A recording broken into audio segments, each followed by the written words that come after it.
Ola, bo día a todos e a todas. Moitas gracias por estar aquí.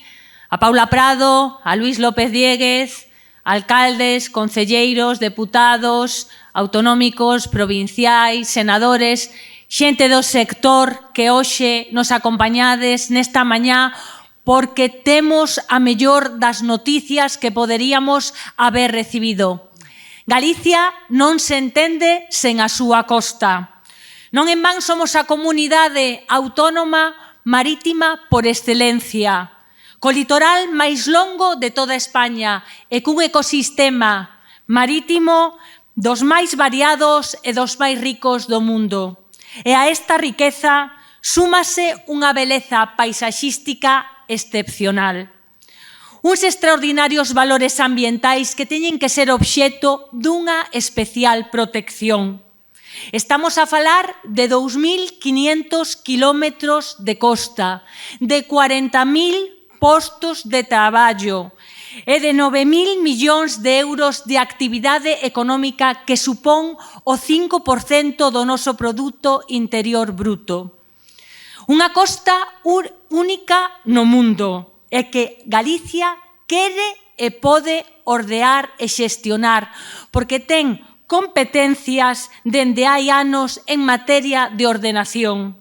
E así o recoñece o noso Estatuto e así o ven de ratificar o Consello Consultivo e o Tribunal Constitucional.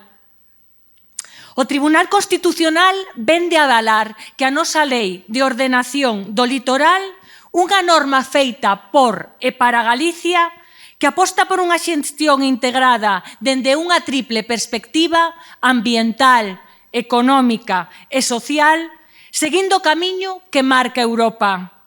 E que, ademais, persegue a xestión sostible da nosa costa, tanto no ambiental como no socioeconómico, promulgada dende donde mellor se coñece.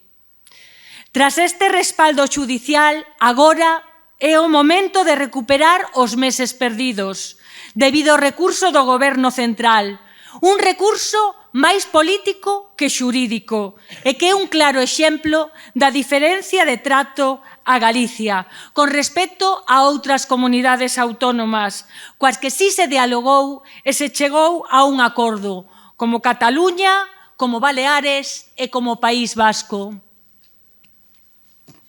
A sentenza do Alto Tribunal avala que a norma galega é plenamente constitucional frente a todos os que o definiron como unha auténtica declaración de independencia. Deixa claro que non é necesario reformar o noso estatuto e pon de manifesto a pouca altura de miras da oposición galega, Bloque Nacionalista Galego e Partido Socialista, que deixaron pasar a oportunidade de apoiar unha norma vital para Galicia e para o seu desenvolvemento, só por buscar rédito político. Ábrese neste momento un tempo novo para Galicia, o tempo de xestionar o noso litoral con todas as garantías e con toda a seguridade. É o momento de aportar seguridade xurídica ás empresas e á cidadanía, de poñer fin a situacións incomprensibles que tratan de borrar toda a presencia humana no litoral. É a hora de recuperar o tempo perdido e de comenzar a aplicar o antes posible a lei, sempre en beneficio de Galicia e do seu futuro. E tamén de exixir ao Goberno central o inmediato traspaso de medios materiais e personais para que a Xunta de Galicia poida outorgar as concesións no dominio público marítimo terrestre. Galicia merece poder empezar a xestionar a súa costa sen atrancos, favorecendo o mantemento das vilas litorais que viven do mar, garantindo o desenvolvemento das súas actividades por medio da explotación sostible, equilibrada e responsable dos recursos. Todo isto tendo como base un asesoramento científico sólido e tendo en conta os aspectos ambientais, económicos e sociais. Galicia xa o sabía, pero agora o sabe todo o mundo. Cumprindo cos preceptos establecidos pola Unión Europea, a Lei de Ordenación e Xestión Integrada do Litoral é o mellor para a nosa comunidade e para o noso futuro.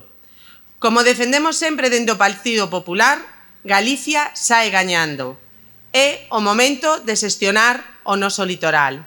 Moitísimas grazas.